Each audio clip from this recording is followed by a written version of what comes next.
Hello, sixth graders. If you're at home, you should be watching this, and it's an overview of the day.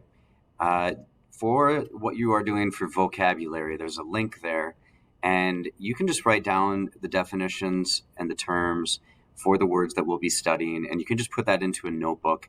If you have a printer, you can print it out and do it the way we're doing it. Otherwise, you can wait to come back, or I'm fine if you just have it in a notebook. They're just terms that you should be familiar with. That's for the vocab. As for the reading strategy for today, in class, we're going to be using this reading strategy with a handout, an article from an author, and people are going to be working in partners to break it down. The strategy you're going to do at home, since you do not have the article that I'm handing out, you're going to use your own nonfiction book, and you're going to create your own sheet.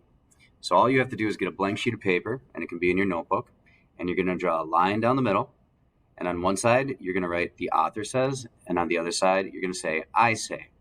The purpose of this is for you to be able to make a difference between what the author is saying and your own opinion.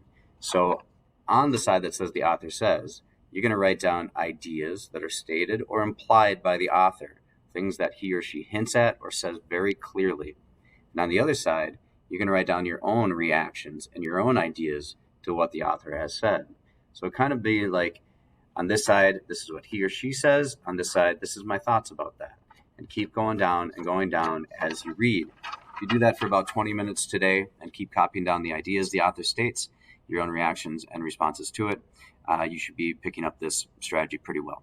And this is something that's going to help us with one of the learning targets, and we will talk about that tomorrow. If you have questions, shoot me an email. I'll try to respond as the day goes. Hope you are well and stay healthy.